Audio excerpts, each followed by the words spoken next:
শিলচর গণপিটুনি কাণ্ডে গ্রেপ্তার দুই ধৃতদের মধ্যে একজন প্রাক্তন ডিএসপির ছেলে।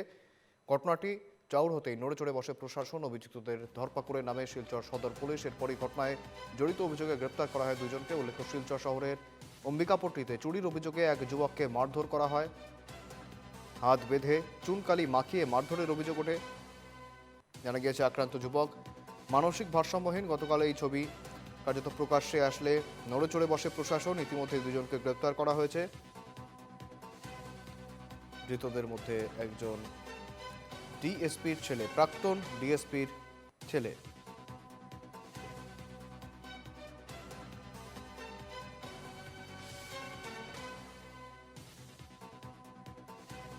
শিলচর গণপিটুনি কাণ্ডে গ্রেপ্তার দুই। গতকাল এই ঘটনা চাউর হওয়ার পরে কার্যত শোরগোল পড়ে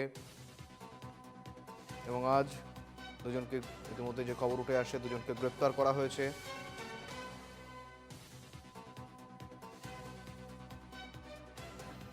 শিলচরে গণপিটুনি কাণ্ড, মানসিক ভারসাম্যহীন এক যুবককে মারধর করা হয়।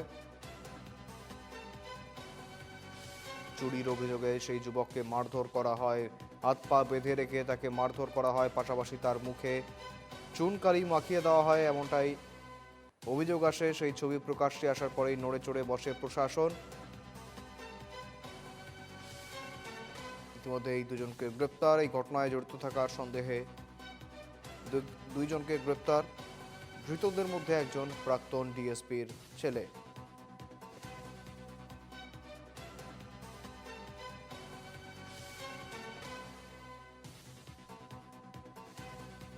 সঙ্গে রয়েছেন প্রতিনিধি আদুল আহমেদ। জানবো আরো বিস্তারিত। আদুল, ইতিমধ্যে দুজনকে গ্রেপ্তার করা হয়েছে গণপিটুনি কাণ্ডে। ধৃতদের পরিচয় কি জানা যাচ্ছে? পুলিশের তরফ থেকে কি জানাচ্ছে পুলিশ?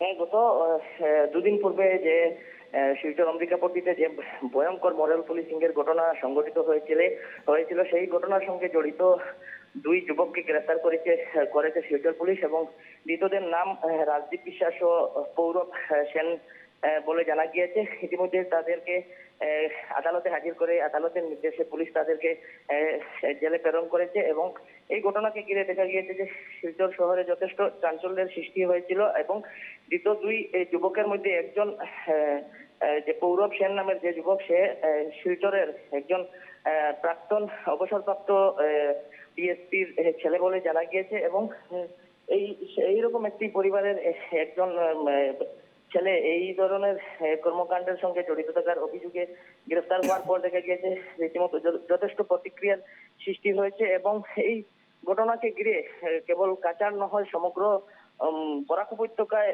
প্রতিক্রিয়ার সৃষ্টি হয়েছিল। এবং এনকেটিভির বাংলার সংবাদের পর দেখা যায় যে গতকাল এই মডেল পুলিশিং এর সঙ্গে জড়িত যেসব যুবক রয়েছিলেন তাদের বিরুদ্ধে অভিযানে নামে পুলিশ। এবং গতকাল দুই যুবককে শিলচর তারাপুর এবং অম্বিকাপট্টি অঞ্চলে অভিযান চালিয়ে দুই যুবককে গ্রেফতার করে এবং বর্তমান আদালতের নির্দেশে তাদেরকে জেলে প্রেরণ করা হয়েছে।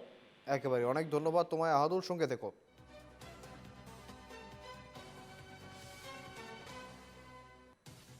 যেমনটা জানাচ্ছিলেন আমাদের প্রতিনিধি আদুল আহমেদ, ইতিমধ্যেই তাদেরকে গ্রেপ্তার করা হয়েছে এবং পাশাপাশি আদালতে পাঠালে তাদেরকে জেল হেফাজতের নির্দেশ দেওয়া হয়েছে। ইতিমধ্যেই দুজন গ্রেপ্তার এই নির্মম অমানবিক ঘটনায়।